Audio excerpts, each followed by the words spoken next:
dipersembahkan oleh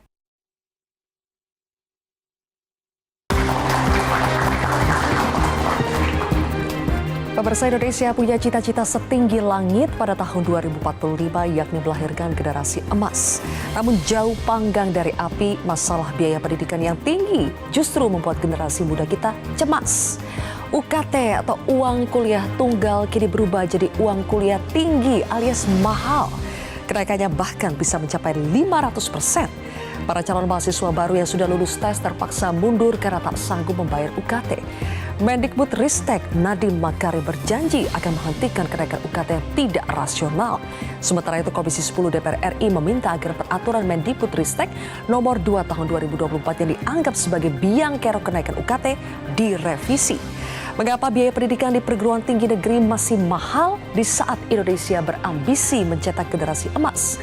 Benarkah pendidikan tinggi hanya bersifat tersier sehingga tak wajib?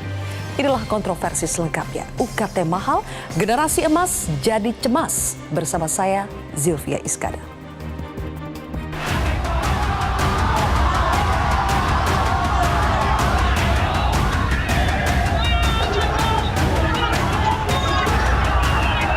Pokoknya UKT masih tidak jelas, UKT masih mahal. Kita menuntut untuk turun, dicabut undang-undangnya. Saya dari Fakultas Peternakan, itu yang sebelumnya Rp2.500.000, sekarang naik menjadi 14 juta. Sebelumnya Fakultas Kedokteran tahun sebelumnya adalah 25 juta. Hari ini di tahun 2024 UNS IP-nya mencapai 200 juta, yang dimana naiknya 8 kali lipat lebih. Peraturan UKT baru ini hanya berlaku kepada mahasiswa baru, tidak berlaku untuk mahasiswa yang sudah belajar di perguruan tinggi. Jangan tiba-tiba di tengah jalan menaikkan UKT, itu saya kira langkah yang sembrono.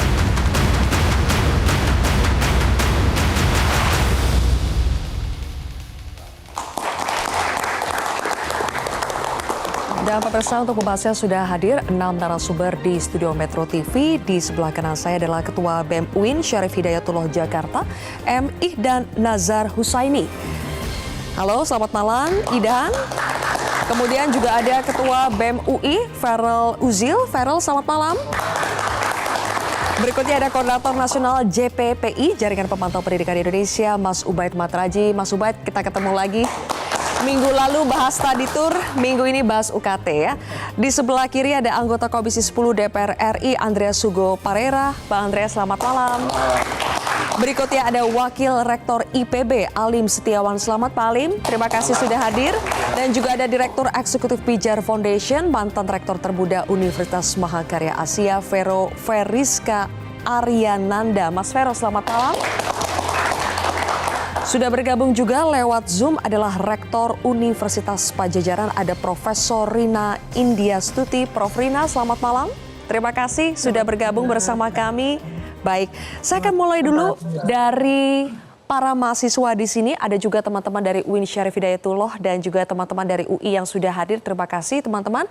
Saya mulai dulu dari Farel. Farel, jadi berapa kenaikan UKT tertinggi di UI? Ya, kalau bicara kenaikan UKT tertinggi di UI tentu sampai ada yang juga 2 kali lipat gitu ya Mbak. Kenapa itu menjadi suatu permasalahan? Karena kalau dari kami melihat tentunya pola komunikasi yang buruk juga. Apa yang buruk? Dari pihak kampus. Dari pihak kampus, kemudian dari Kemendikbudristek. Tidak ada sosialisasi atau tidak ada sama sekali. Tiba-tiba langsung naik? Tiba-tiba langsung naik. Bahwa sejak Januari kami sudah mempertanyakan terkait kejelasan SK biaya pendidikan kepada pihak kampus. Tapi pihak kampus tidak pernah memberikan informasi secara jelas dan selalu melempar bola bahwa ini masih di dalam pembahasan Kemendikbudristek. Kemudian hingga akhirnya SK tersebut baru keluar tanggal 7 Mei. Padahal kalau secara timeline di tanggal 18 April itu sudah ada masa praregistrasi penerimaan SNBP. Jadi dalam tanda kutip gitu ya, mahasiswa-mahasiswa baru ini memilih untuk masuk UI dengan tidak tahu terkait biaya pendidikannya gitu. Masih pakai UKT yang lama, Betul. patokan mereka ya. Jadi kayak beli kucing dalam karung gitu. Berarti kalau ada istilah mahasiswa ini seperti dalam tanda kutip terjebak. Yes, itu betul ya menurut Farel ya. Oke, tidak ada sosialisasi, komunikasi yang buruk, dan setelah ternyata itu keluar, tadi kan ada pernyataan dari Mendikbudristek bahwa ini hanya berlaku untuk para mahasiswa baru. Tapi yang Farel ketahui di UI, apakah betul demikian? Ya, jadi kalau terkait statement Pak Nadiem ya bahwa itu hanya berpengaruh kepada mahasiswa baru, itu tidak sepenuhnya tepat. Karena kalau kita bicara konteks UI, itu teman-teman dari keprofesian pun terdampak gitu. Terutama teman-teman dari rumpun ilmu kesehatan, seperti perawat, dokter, ketika mereka ingin masuk kepada koas, itu biaya pendidikan pun terdampak, ada kenaikan seperti itu. Jadi kalau statement Pak Nadiem itu patut dipertanyakan gitu. Itu berarti sudah semester akhir ya? Iya, betul. Malah ada kenaikan? Ada kenaikan. Waduh, oke. Kalau dari Idan, dari UIN, bagaimana? Mahasiswa UIN kan demo protes kenaikan UKT yang dianggap tidak masuk akal. Tidak masuk akalnya di bagian mana? Jadi sebenarnya kalau yang terjadi di UIN ya, jadi di UIN itu memang untuk fakultasku sendiri katakan bahwa Fakultas apa, Idan? Fakultas Suludin saya itu. Oke. Jadi di Fakultas Suludin itu kita di tahun 2020 saya sendiri tuh mendapatkan UKT 5. Jadi UKT 5 itu pada hari itu tuh hanya mencapai angka 2.900.000. 2.900.000. Ya, Itu kelompok 5 ya? Kelompok yang kelompok yang di tengah-tengah sebenarnya. Di tengah-tengah. Ada berapa kelompok UKT? Ada 7 kelompok. 7, Nah, cuma hari ini memang angka 2.900.000 itu hanya cukup pada golongan UKT kedua. Nah, sebenarnya untuk kenaikan UKT ini memang dipicu karena adanya KMA 368 yang dikeluarkan oleh Kemenag. Nah, oleh karena itu sebenarnya kita di sini tuh datang bukan untuk kemudian cukup hanya mengasihani atau menyampaikan aspirasi teman-teman mahasiswa baru. Kita juga ingin mendukung sebenarnya visi Indonesia Emas di 2045. Oleh karena itu sebenarnya kenaikan UKT ini itu cenderung untuk membatalkan visi Indonesia Emas di 2045. Karena mengingat Presiden Joko Widodo itu di salah satu universitas di Surabaya kalau nggak salah itu, dia mengatakan bahwa untuk minat strata S2 saja itu berada di angka 0,45%. Dan ini kita secara signifikan dan secara eksplisit memang terlihat bahwa di bawah dari Malaysia yang mencapai angka 2,43%. Jika uang kuliah tunggal di strata 1 aja ditinggikan gitu, otomatis teman-teman dari masyarakat atau rakyat, anak-anak yang lahir dari rahim rakyat yang terdampak itu tidak kemudian bisa mengakses kuliah S2. Sebagai gambaran tadi Idan mengatakan kamu di tahun 2020 Yes. UKT 2,9 itu masuk kelompok 5. Kelompok 5. Kalau di tahun 2024 ini angka 2,9 itu masuk kelompok 2. Kelompok 2. Semakin tinggi kelompoknya kan berarti semakin naik harganya. Betul. Berarti ini kenaikannya sudah cukup jauh ya. Cukup jauh, sangat signifikan. Kamu tadi mengomentari soal pernyataan Presiden Jokowi, Yes. soal angka lulusan S2, S3 kita itu masih sangat rendah kalau dibandingkan dengan negara-negara tetangga. Bagaimana ketika mendengar pernyataan dari pejabat Kemendikbud yang mengatakan bahwa pendidikan tinggi itu adalah pendidikan tersier sehingga tidak wajib. Respon kamu bagaimana? Saya kira bahwa untuk pendidikan tinggi itu tidak serta-merta hanya mentah sebagai suka-suka atau tersier itu ya. Saya kira bahwa dalam Undang-Undang 1945 bahkan itu juga dijelaskan dipertajam dalam pasal 26C ayat 1 bahwa pemerintah ini dia memiliki kewajiban untuk kemudian mencerdaskan bangsa. Nah, 26C ayat 1 ini secara imperatif kalau misalnya kita terjemahkan secara singkat itu bisa dilihat bahwa setiap rakyat itu memiliki hak untuk mendapatkan pendidikan tinggi yang berkualitas dan bermutu tentunya. Hanya saja dari kenaikan ini Permendikbud 02 2024 dengan KMA 368 itu sedikit membatalkan, juga tidak ingin kemudian mengakomodir atau mengindahkan kesedihan yang dilontarkan oleh Presiden Jokowi. Ya, saya kira jadi seperti kontradiktif itu. ya? Betul. Farel, ketika mendengarkan pernyataan ada jawaban seperti itu dari Sesdirjen Dikti Kemendikbudristek. Pendidikan tinggi tidak wajib, sifatnya tersier itu pilihan. Kamu bagaimana meresponnya? Ya, tentu itu menjadi suatu hal kontradiktif. Apalagi kalau misalkan negara Indonesia punya cita-cita Indonesia Emas 2045. Kita tahu bagaimana kita menuju ke arah Indonesia Emas 2045, tentu salah satunya adalah membangun sumber daya manusia yang unggul dan dapat bersaing. Lewat apa? Lewat pendidikan yang berkualitas dan bermutu. Kemudian juga di salah satu statement beliau kan juga mengatakan gitu bahwa wajib belajar itu 12 tahun, sedangkan perguruan tinggi pilihan. Oke, misalkan kita turuti cara berpikir beliau, wajib belajar 12 tahun. Sejauh mana Indonesia sudah mengimplementasikan wajib belajar 12 tahun itu dengan baik? Kalau berdasarkan data gitu ya Mbak, 12 tahun wajib belajar yang menjadi fokus pemerintah katanya, pada akhirnya hanya menghasilkan 8,3 tahun penduduk Indonesia yang selesai studi dari wajib belajar 12 tahun itu. Jadi kalau dikatakan pertama itu tersier, itu juga keliru. Kemudian kalau pemerintah fokus ke 12 tahun wajib belajar, juga nggak jelas realitas implementasinya seperti apa. Ternyata yang wajib saja masih PR begitu ya? Betul. Oke. Ke Bang Andreas dulu. Sebelumnya kami informasikan dulu pemirsa bahwa kami sudah mencoba untuk mengundang perwakilan dari Kemendikbudristek untuk datang dalam diskusi hari ini, tapi tidak ada yang berkenan untuk mewakili dalam diskusi hari ini. Karena itu kita lanjut lagi. Jadi Mas Ubaid memang sudah 2 minggu kita undang, tapi belum bisa hadir. Sekarang ke Bang Andreas dulu yang sudah menemui langsung pejabat dari Kemendikbudristek. Jadi kesimpulannya apa Bang dari rapat 2 jam ya kurang lebih pada hari Selasa lalu? Kesimpulannya apa? Sudah ada belum solusinya?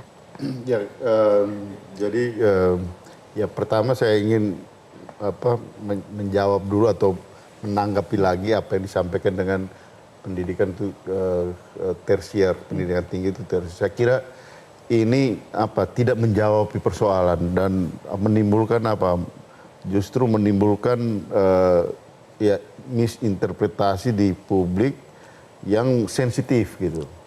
Apa yang disampaikan oleh Prof. Cici itu dari sekretaris Sesdirjen Dikti Kemendikbudristek. Kenapa? Karena tersier itu adalah jenjang pendidikan ya. Kalau pendidikan ya primer tuh pendidikan dasar, pendidikan menengah, dan kemudian jenjang ketiga itu adalah pendidikan tinggi. Itu betul. Tetapi itu bukan berarti soal kebutuhan. Indonesia ini butuh pendidikan, baik pendidikan dasar, menengah, bahkan juga pendidikan tinggi kalau kita mau bicara soal membangun kualitas sumber daya manusia. Jadi kami minta juga pada waktu itu supaya menggunakan istilah itu ya dalam kapasitas kualitas sebagai seorang pejabat tinggi di Kementerian Pendidikan dan Kebudayaan, kemudian menggunakan istilah yang tidak pas untuk menjawab persoalan, saya kira hal yang sangat fatal. Sayang beliau waktu itu tidak hadir di dalam rapat itu gitu. Nah itu satu hal. Jadi saya kira yang mengenai soal tersier ini bukan dimaksudkan soal kebutuhan. Kita butuh pendidikan tinggi itu pasti.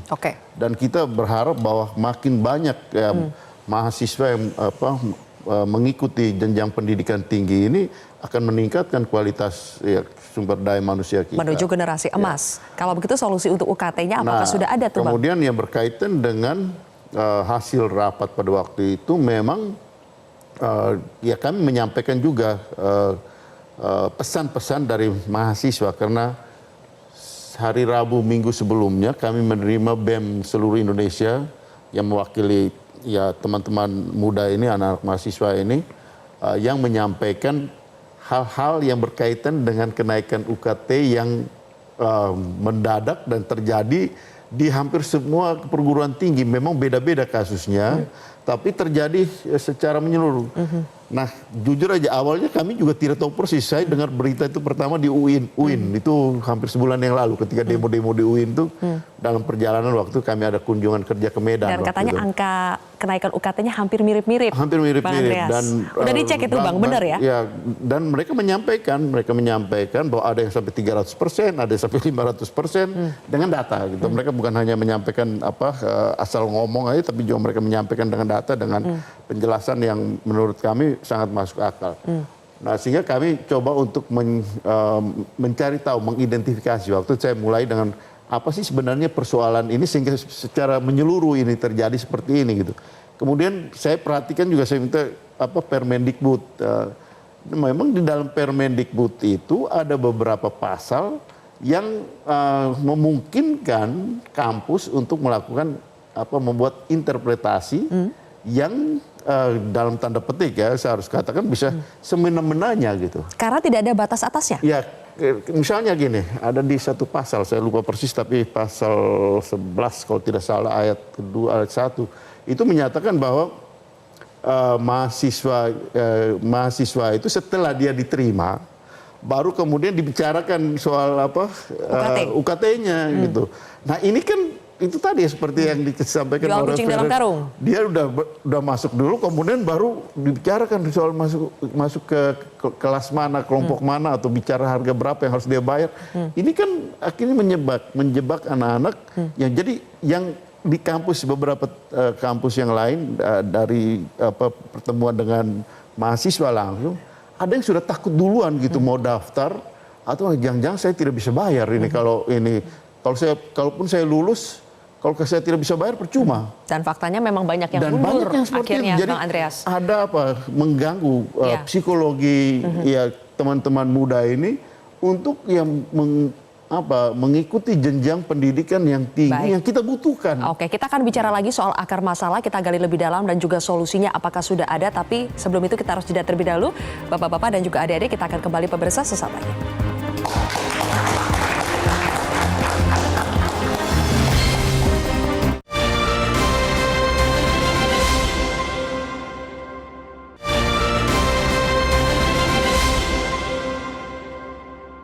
Dipersembahkan oleh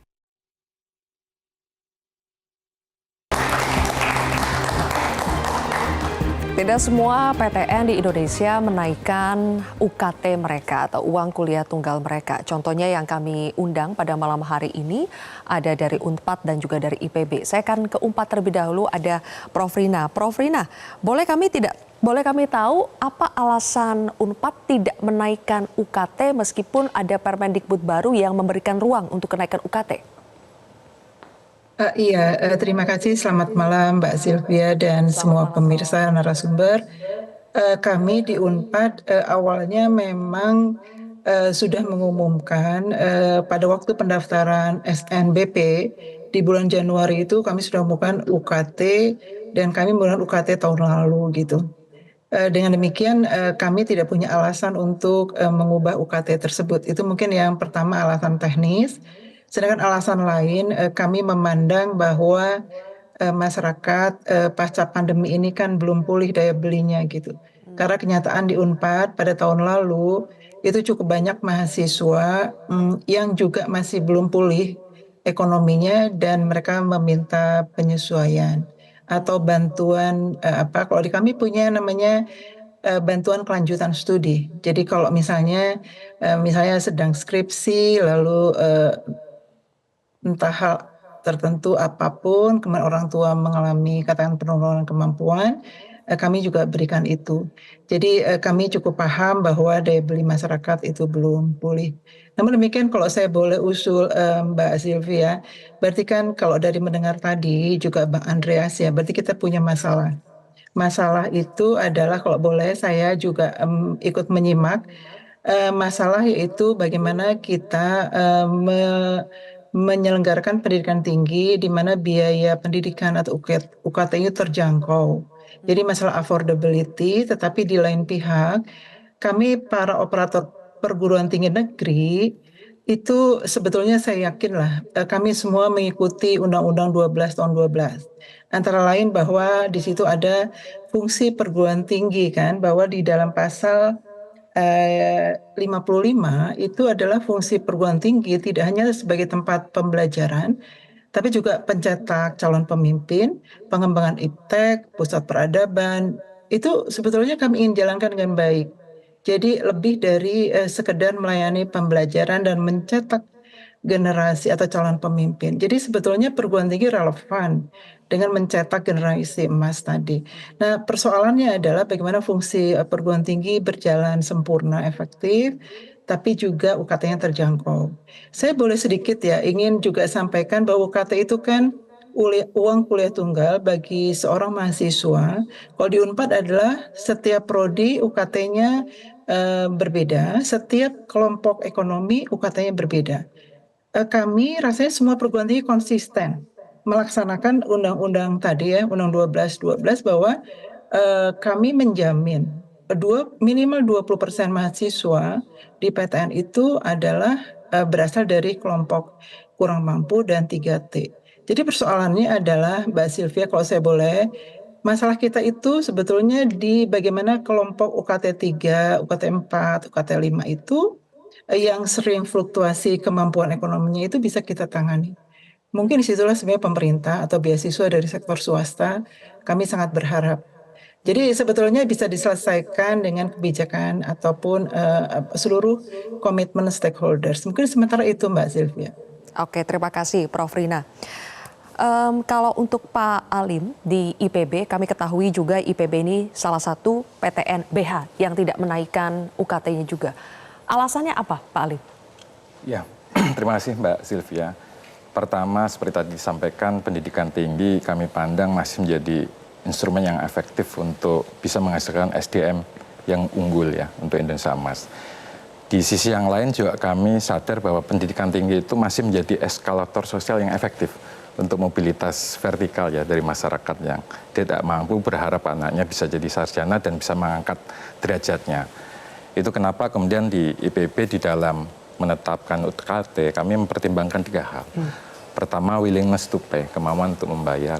Ability to pay, kemampuan untuk membayar, begitu ya. Tadi seperti disampaikan Bu Rina, kondisi sosial ekonomi. Juga yang ketiga adalah kebutuhan kampus untuk menyelenggarakan pendidikan yang bermutu. Karena tadi kita ingin menghasilkan SDM yang unggul. Nah, di situ kami dengan berbagai simulasi, kita melakukan penyesuaian UKT untuk tahun 2024 dengan permen itu. Dan yang menjadi menarik, kebijakan ini tidak diprotes oleh para mahasiswa, justru karena ini berlaku untuk mahasiswa baru ya. Justru kakak kelasnya ini pada iri. Kenapa iri ketika catat kami sementara ini kan baru 1 jalur ya, SMBP. Kita coba bandingkan gitu ya. Nah itu pertama rata pendapatan mahasiswa itu turun dibanding tahun sebelumnya dengan UKT yang baru. Jadi kalau tahun sebelumnya rata-rata UKT mahasiswa IPB itu 6,1 juta, sekarang tahun ini dari jalur SMBP itu 5,6. Dan jumlah mahasiswa atau persentase mahasiswa yang tidak mampu yang kami terima itu naik. Dari tahun sebelumnya itu 21%, sekarang 35,5%. Nah ini yang bikin ngiri kakak-kakak kelasnya. Jadi malah begitu. Kondisinya lebih baik untuk mahasiswa baru? Iya. Oke, kenapa bisa begitu Pak IPB?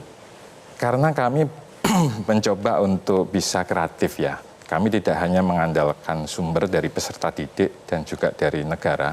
Karena sejak ditetapkan menjadi PTNBH sekitar 10 tahun yang lalu, itu dari postur anggaran kami jaga agar dari peserta didik itu hanya di kisaran 20% dari komposisi semua pembiayaan. Itu. 20% dari UKT, dari peserta didik. Dari anggaran, dari peserta didik. Pembiayaan lainnya dari? Pembiayaan lainnya dari pemerintah. Itu kurang lebih, memang trennya menurun Pak Andreas ya. Kalau 10 tahun yang lalu kurang lebih 40% di IPB itu, sekarang 30%. Jadi total dari negara dan peserta didik itu hanya 50%. Nah 50%-nya itu Pak Rektor, para WR, para dekan itu pontang-panting kerja keras untuk mencari sumber-sumber kreatif. Baik dari kerjasama, riset, kolaborasi internasional, dari beasiswa gitu. Karena 1 dari 3 mahasiswa IPB itu mendapat beasiswa. Kurang lebih 40% pasti mendapatkan beasiswa.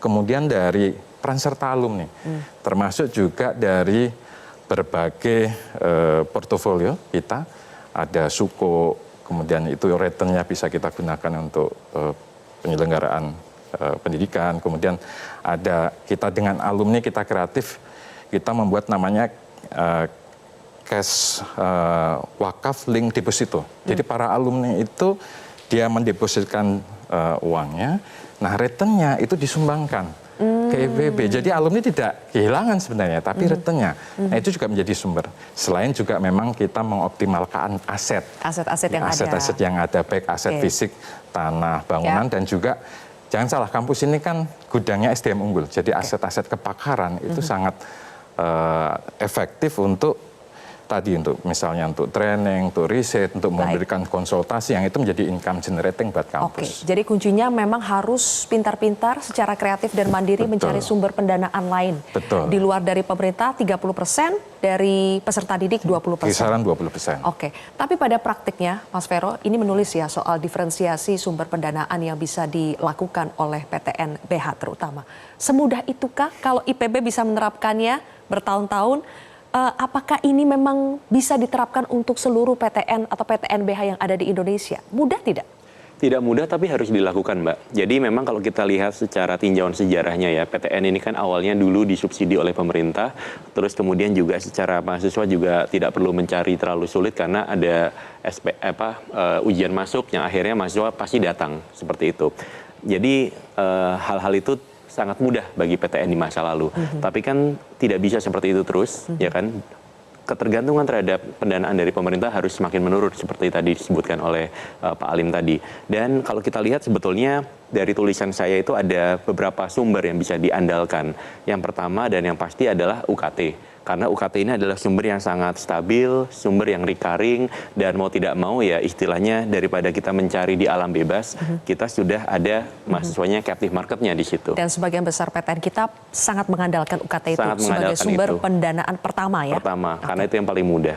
Yang kedua adalah badan usaha milik kampus, seperti misalnya asrama, wisma, dan seterusnya. Pastinya untuk universitas yang besar itu bisa menjadi sebuah alternatif dan mereka relatif lebih mudah untuk mengakuisisi itu. Tetapi problemnya di sini atau tantangannya adalah pendanaan awalnya, kapital awalnya. Jadi untuk membangun asrama saja butuh berapa ratus miliar, untuk membangun Creative Hub butuh berapa puluh miliar dan seterusnya. Artinya di sini challenge-nya adalah kampus harus pintar-pintar mencari pendanaan luar, fundraising istilahnya. Dan di sini saya melihat bahwa tantangannya adalah bahasa yang digunakan oleh kampus itu belum nyambung dengan bahasa yang dimiliki oleh swasta.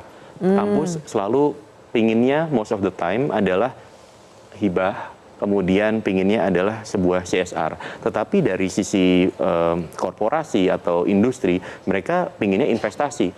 Nah, sebetulnya bahasa ini bisa dijembatani, tapi belum banyak kampus yang seperti IPB tadi yang bisa menjembatani antara bahasa yang diinginkan korporasi yang mereka ingin dengar dengan apa yang diharapkan oleh kampus. Jadi belum nyambung di situ. Kemudian juga sumber lain adalah intellectual property atau haki, di mana di situ ada riset, konsultansi dan seterusnya dan seterusnya. Ini pun banyak tantangannya karena sebetulnya nama besar kampus sangat bisa sekali untuk dimonetisasi. Tapi karena mungkin tata kelolanya belum ada dan juga perlu diperbaiki, maka di beberapa kasus itu terdapat dispute kapan misalnya ketika ada proyek tertentu berapa yang masuk ke kampus, berapa yang masuk ke dosen dan seterusnya. Dan itu harus kampus yang PTNBH ya, betul tidak Pak Alim, yang bisa memonetasi seperti itu?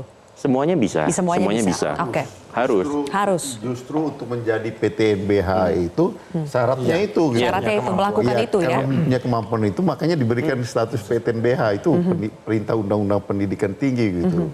Tapi ternyata pada praktiknya tidak mudah untuk melakukan tiga hal yang tadi disebutkan oleh Mas Vero. Makanya ujung-ujungnya kembali lagi bergantung pada UKT. Saya ingin tanya ke Mas Ubaid. Mas Ubaid, kalau kemarin kita lihat ketika Kemendikbudristek memaparkan postur anggaran pendidikan kita, 20%-nya iya 665 triliun, tapi kita betul-betul baru paham bahwa ternyata yang betul-betul dikelola oleh Kemendikbudristek anggaran fungsi pendidikannya itu hanya 98,9 T atau 15% saja dari angka yang besar tadi 665 triliun.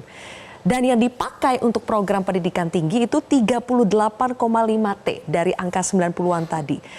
Cukup tidak sebetulnya sebegitu angka itu untuk biaya pendidikan kita, pendidikan tinggi khususnya? Menurut saya memang angka yang kecil itu yang dikehendaki. Oleh Kemendikbud. Kenapa bisa begitu? Karena tidak menghendaki yang banyak gitu. Dasar Anda ngomong begitu apa tuh Mas Ubaid? Ya jelas karena begitu PTN ini didorong menjadi PTNBH, kan pemerintah nggak perlu membiayai seperti PTN dulu. Jadi dulu dana Kemendikbud itu digunakan untuk mensubsidi atau pembiayaan yang ada di PTN. Itu angkanya bisa sampai 80 sampai 90%. Lah sekarang seperti di IPB cuman berapa persen? 30%. Di kampus lain ada 20%. Artinya dari 80, 90 ke 20, 30 itu kan berkurang drastis. Artinya ketika Kemendikbudristek itu tidak punya kepentingan untuk melakukan pembiayaan terhadap PTNBH, maka biaya yang dikelola juga dikurangi banyak gitu kan. Sehingga tidak kemudian Kemendikbudristek kita itu minta uang banyak, kenapa dikasih DPR sedikit gitu ya Pak Andre ya. Jadi memang kebijakan PTNBH itu kebijakan yang memang dirancang, didesain oleh Kemendikbudristek supaya PTN tidak lagi bergantung kepada pemerintah tapi jalan sendiri gitu. Lah di poin itulah kemudian saya berpandangan justru cilakannya di situ. Sumber masalahnya mulai dari itu. Di situ. Jadi mestinya kampus itu adalah fokus mencerdaskan kehidupan bangsa. Yang melalui tridharma perguruan tinggi itu riset, pendidikan, pengabdian masyarakat itu. Nah kalau kampus dibebani untuk nyari uang, dibebani bisnis dan seterusnya nggak fokus nanti. Yang terjadi adalah komersialisasi yang seperti hari ini dirasakan oleh adik-adik mahasiswa ini gitu loh. Tapi ada yang sukses seperti IPB yang sudah 50% sumber pendanaannya cari sendiri. Sepertinya fokus-fokus saja tidak menjalankan fungsi pendidikannya. Nanti boleh dijawab nanti Pak Alim. Nanti saya tanya juga ke Prof Rina apakah sepakat dengan apa yang disampaikan oleh Mas Ubaid. Tapi kita harus jeda terlebih dahulu pemirsa. Kontroversi akan kembali sesaat lagi.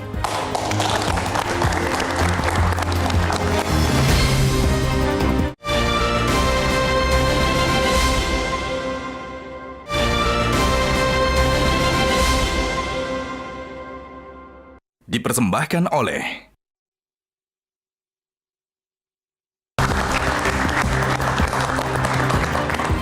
Baik, tadi terpotong sampai Pak Alim, benarkah ketika kampus disuruh untuk nyari uang, itu disitulah akhirnya bisa mengorbankan kualitas pendidikan, fungsi pendidikan dan pengajaran yang ada di kampus? Alhamdulillah IPB sejak ditetapkan jadi PTNBH ya 10 tahun yang lalu, itu peringkatnya itu justru semakin naik. Yang dulu itu 700 di World University Ranking ya, sekarang kita sudah di angka 400 sekian. Bahkan untuk subjek agriculture dan kehutanan forestry itu kita masih di top 50, 50 terbaik di dunia. Begitu. Kuncinya supaya bisa balance bagaimana itu Pak? Ya artinya kita tadi kerjasama ya untuk atau kolaborasi itu yang kita tingkatkan yang terkait dengan riset, karena itu juga bisa mendongkrak mutu sebenarnya sambil mencari uang, sambil mendanai untuk riset, sambil juga untuk investasi infrastruktur, karena kadang banyak grant-grant dari luar negeri dari itu yang bisa kita gunakan untuk memperbarui alat lab misalnya di kampus atau fasilitas pendidikan lainnya, atau fasilitas riset lainnya. Jadi ada yang bisa nih Mas Ubaid, tapi rata-rata Itu yang bermasalah gitu kan. Jadi ketika PTNBH ini menyuruh ya, bahkan mewajibkan kampus itu tidak hanya mencerdaskan kehidupan bangsa tapi berbisnis, maka yang terjadi adalah yaitu kampus berbisnis dengan mahasiswa gitu. Itu yang menjadi masalah. Oke, gitu. itu akar masalah Ya, paling. gini, jadi Undang-Undang Pendidikan Tinggi itu kan diatur tiga kelompok perguruan tinggi, kan ada PTNBH, PTNBU dan PTN Satker. Nah, sayang Satker ini kan dibiayai penuh oleh negara gitu. Nah, soal menjadi PTNBH itu juga tentu dengan kriterianya gitu. Kenapa mereka bisa menjadi PTNBH? Nah, contoh seperti IPB ini, sayangnya kemarin waktu presentasi Mas Menteri tidak disampaikan, justru yang disampaikan perguruan tinggi lain gitu. Artinya ini sebenarnya model PTNBH, kalau ya seperti yang tadi ya, itu adalah model PTNBH, model PTN yang di BH-kan, di badan hukum kan yang ideal, yang seharusnya seperti itu. Nah, tapi kalau bahwa tadi yang tadi Silvi tunjukkan tadi, ada kita punya anggaran APBN, mandatori APBN itu 20%. Dari mandatori Undang-Undang Dasar ada 20% dari APBN itu untuk pendidikan. Jadi 665 triliun, Mas Ubaid. Bukan berarti Kementerian Pendidikan yang saya tahu dan kami selalu bahas, bukan berarti Kementerian Pendidikan dan Kebudayaan tidak menghendaki angka yang lebih besar gitu. Justru sedang kami perjuangkan untuk menjadi lebih besar.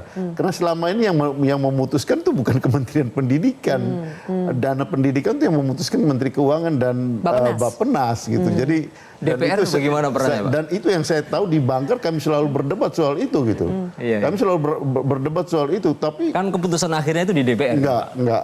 Keputusan akhir itu adalah pemerintah dan DPR. Itu keputusan dan DPR kan? Pemerintah dan DPR, dan kami selalu berdebat soal itu karena mandatori itu. Tapi apa? Anggaran pendidikan itu yang dimaksudkan anggaran pendidikan dimanfaatkan untuk fungsi pendidikan. Dan fungsi. Saya kira begini Pak, maaf. Sebentar. Tapi saya kira begini. Sebentar. Tapi saya sebagai Bapak sebagai Dewan Perwakilan Rakyat, maksud saya seperti ini Pak. 52% dari anggaran pendidikan itu ditransfer daerah untuk pendidikan. Dan kemudian sebagian besar dari anggaran pendidikan itu untuk pendidikan kedinasan juga. Jadi untuk pendidikan itu di banyak dinas-dinas, misalnya kesehatan, di kelautan, dibagi ke berbagai kementerian lembaga lain. Ada yang kita lihat, ada, ya saya tidak perlu sebut, ada kementerian yang unit cost untuk satu mahasiswa sampai dengan selesai sampai 400 juta. Nah itu yang terjadi gitu, dan itu tidak adil. Oke, silakan. Idan dulu coba. Sedikit ya. Itu tidak adil juga Tadi saya sudah untuk menyinggung teman-teman bahwa di UUD pendidikan tinggi. 1945 bahwa pemerintah memiliki kewajiban untuk mencerdaskan kehidupan bangsa. Tadi sudah dikatakan sama Mas yang sebelah kanan saya bahwa menjadikan negara, Oke. Bapak sebagai Dewan Perwakilan Rakyat di sini gitu.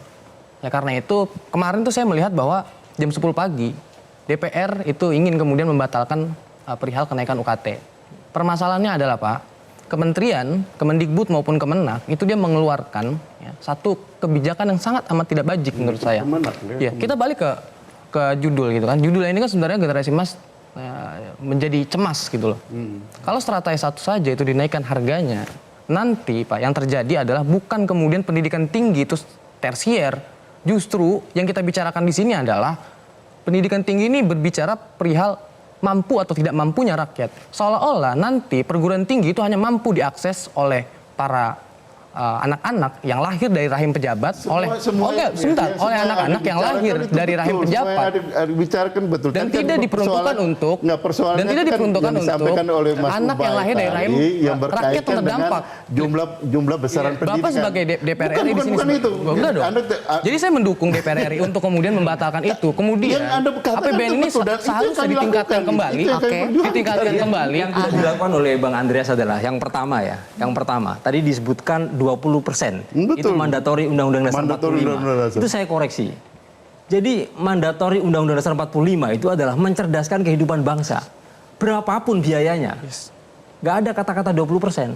20% itu adalah minimal. Artinya kalau di perguruan tinggi ini adalah menuju Indonesia emas, butuh 30%. Maka mandatori Undang-Undang Dasar 45, 30%, bukan 20%.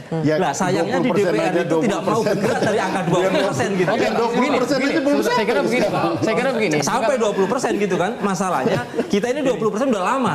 Kenapa nggak naik-naik padahal kebutuhan kita banyak? Mestinya kalau butuhnya 30%, ketok 30%. Dan yang di kubu sebentar. Maksudnya yang di kubu sebelah kanan ini melihat seharusnya ada peran DPR di situ. Oke, coba Feral tambahkan dulu Feral. Ya, kalau saya sebetulnya sepakat dengan Mas Ubaid bahwa sebetulnya yaitu minimal 20%. Kalau pada akhirnya kebutuhan sekian ya memang harus dipenuhi sekian. Itu pertama. Kemudian yang kedua Pak, ya saya mengapresiasi inisiatif dari pihak DPR kemarin memanggil Kemendikbudristek. Tetapi ada satu hal yang sebetulnya saya garis bawahi, bahwa pemanggilan itu terjadi ketika sudah menjadi bahan perbincangan publik. Artinya kita semakin mewujudkan bahwa saat ini masalah itu akan dianggap sebagai suatu masalah ketika itu sudah viral gitu. Viral base jadinya, bukan berdasarkan masalah. Jadi saya pun mempertanyakan sebetulnya kehadiran DPR, Komisi 10 khususnya, dalam sejak awal kebijakan ini lahir gitu. Jadi jangan sampai akhirnya ke depannya Pak. Iya Pak, mohon maaf Pak, karena ketika kebijakan ini kemudian dianggap menjadi masalah baru dipanggil kementeriannya. Seharusnya kan sejak awal bisa dicegah gitu. Oh, pencegahannya, fungsi pengawasannya bagaimana? Kemudian kalau saya sendiri Pak, izin Pak, bahwa dikatakan PTNBH ini baik untuk memberikan otonomi, mungkin iya. Mungkin ada PTNBH yang berhasil, salah satunya IPB.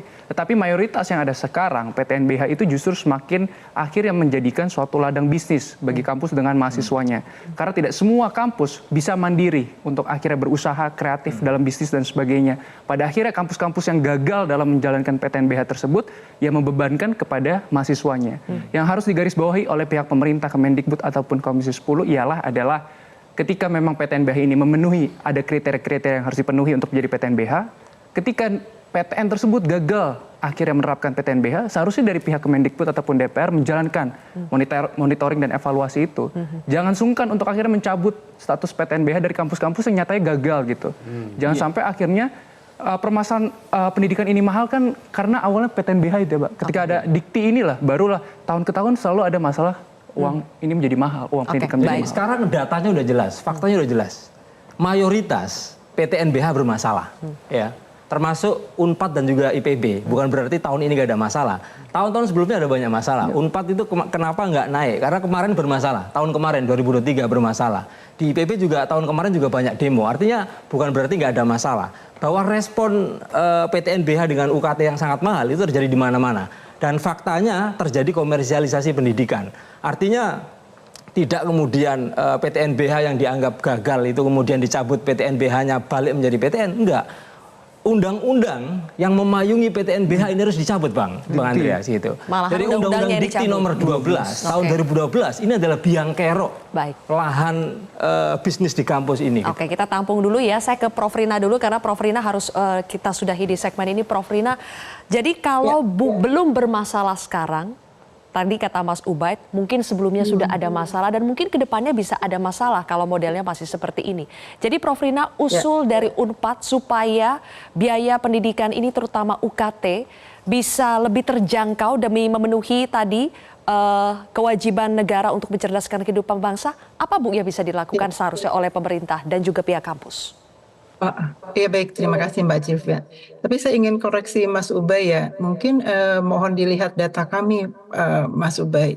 Jadi kami itu praktis sebagian besar UKT kami itu tidak naik Pak. Kecuali memang ada beberapa prodi yang sebut saja misalnya saja mereka sudah akreditasi internasional dan yang kemudian disesuaikan itu adalah hanya UKT 8-nya gitu. Jadi mungkin Mas Ubay boleh lihat data. Kami senang kalau Mas Ubay melihat data kami. Tapi saya bisa pastikan bahwa kami selama hampir 5 tahun tidak menaikkan UKT, Mas. Itu yang pertama mohon dilihat. Jadi saya agak terkejut ya, Unpad bermasalah. Masalah apa nih Mas sebetulnya? Saya jadi mungkin di lain pihak kita bisa diskusi ya Mas Ubay ya dengan data tentu saja. Pertama itu ingin saya klarifikasi. Yang kedua adalah kami selalu melakukan dialog dengan mahasiswa. Jadi mahasiswa kami cukup kritis ya. Di dalam katakan saja kalau terjadi bukan kenaikan UKT yang kami kritisi oleh mahasiswa, tapi kalau ada temannya yang tiba-tiba kemauan ekonominya itu menjadi terganggu, itu BEM kami itu paling sigap untuk mencarikan bantuan. Makanya tadi kami punya beasiswa Unpad. Jadi Unpad itu tahun 2023 Mas Ubay menyalurkan 8.340 beasiswa Unpad untuk membantu mahasiswa yang tadi tiba-tiba terdampak, tiba-tiba bermasalah. Jadi mohon kata-kata bermasalah jadi saya rada mencari data apa yang bermasalah ya. Lalu berikutnya kami juga melakukan ini kepada terutama mengenai PTNBH kami. Jadi Unpad itu anggaran dari APBN atau dari pemerintah itu 33% Mbak Zibia. Lalu dari mahasiswa 33%. Kami punya program studi 190. Jadi kami lebih banyak program studi S2, S3-nya daripada S1-nya. Karena misalnya profesi dokter itu udah lebih dari spesialis dokter itu lebih dari 30. Nah, oleh karenanya sebetulnya kami tetap konsisten PTNBH adalah fokus pertama kami itu adalah pada bagaimana mengefektifkan layanan pembelajaran karena kami yakin core bisnis kami adalah menjadikan lulusan kami itu berkualitas kemudian kelak menjadi calon pemimpin. Itu adalah sudah amanat undang-undang tahun 12. Tapi di lain pihak di dalam membuat itu semua yang sering sekali kita lupa, UKT itu kan basisnya adalah biaya operasional dan personal, tidak biaya investasi. Oleh karenanya pada waktu menghadapi misalnya saja alat lab yang sudah uzur, lalu kami perlu mendatangkan lagi alat-alat yang katakan saja memang kebutuhan kedepannya dan sebagainya itu sebetulnya tidak dari UKT gitu. Nah sebetulnya kembali pada undang-undang itu adalah sebenarnya kewajiban pemerintah.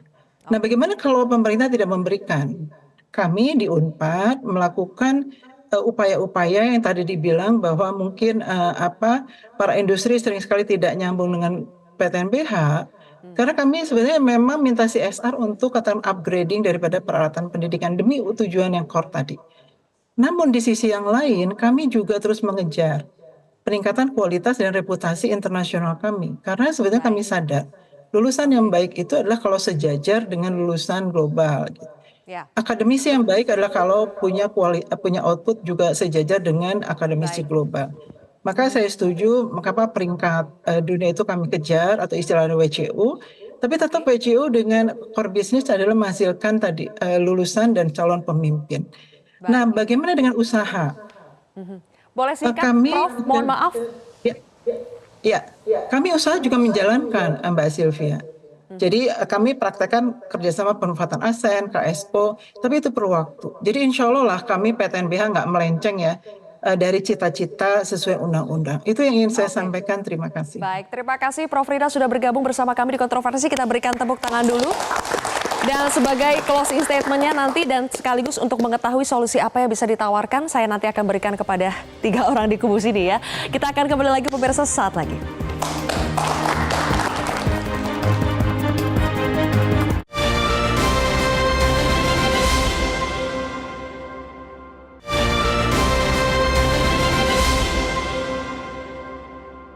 Dipersembahkan oleh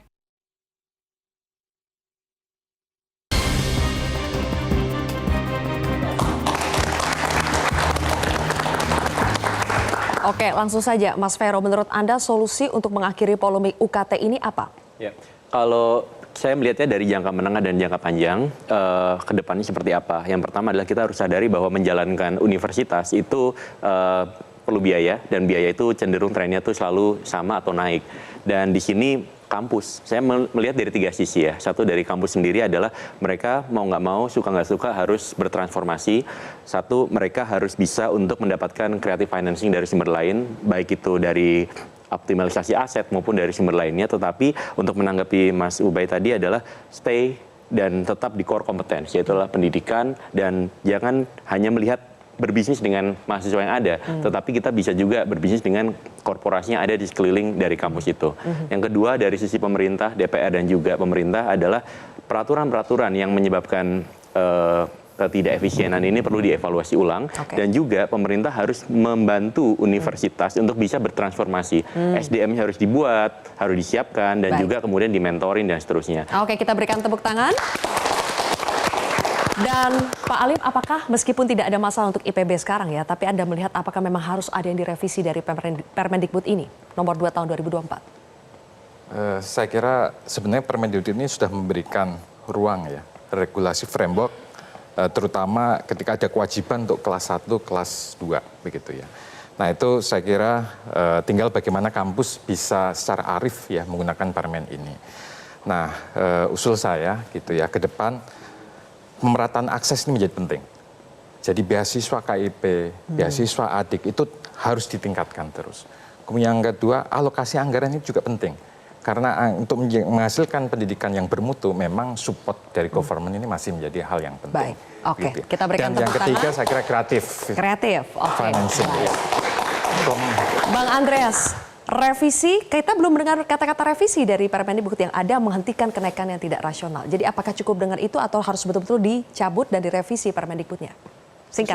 Sebenarnya sudah ada kesimpulan di dalam rapat terakhir kemarin bahwa pemerintah meninjau ulang dan merevisi Permendikbud tersebut karena mengharapkan kampus, mengharapkan hanya kebijakan dari kampus itu rasanya akan sulit gitu. Kenapa? Karena ada beberapa pasal yang menurut kami itu misinterpretasi, bisa menimbulkan interpretasi yang berbeda. Kalau yang baik ya bagus gitu, seperti IPB gitu. Kalau tidak, ya itu yang terjadi seperti di beberapa perguruan tinggi. Sehingga itu harus direvisi. Menutup ruang tafsir itu ya? Betul, menutup ruang untuk tidak terjadi multitafsir. Kemudian untuk solusi jangka panjang itu yang tadi disampaikan oleh kawan-kawan ini, bahwa core sektornya itu mestinya ada di Kementerian Pendidikan dan Kebudayaan. Baik. Untuk pembiayaan pendidikan dan bertanggung jawab pendidikan. Nah itu yang tidak terjadi di Republik ini gitu. Kita tahu bahwa banyak pendidikan dan dana pendidikan itu dikelola oleh kementerian lain yang bukan Kementerian Pendidikan, dan kita itu dukung lebih nanti besar. Buat pemerintahan baru harus lebih baik ya Bang? Iya, dan itu kita harus merubah undang-undangnya. Ya, baik. Dan juga kerja dari DPR di pemerintahan yang akan datang tentunya. Terima kasih rekan-rekan sudah hadir di Kontroversi. Pemirsa, saya Zilvia Iskandar pamit undur diri. Sampai jumpa.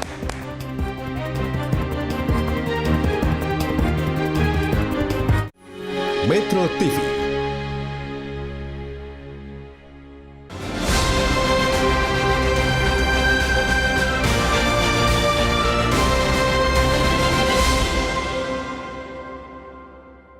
Dipersembahkan oleh Jelajahi cara baru mendapatkan informasi. Download Metro TV Extend sekarang.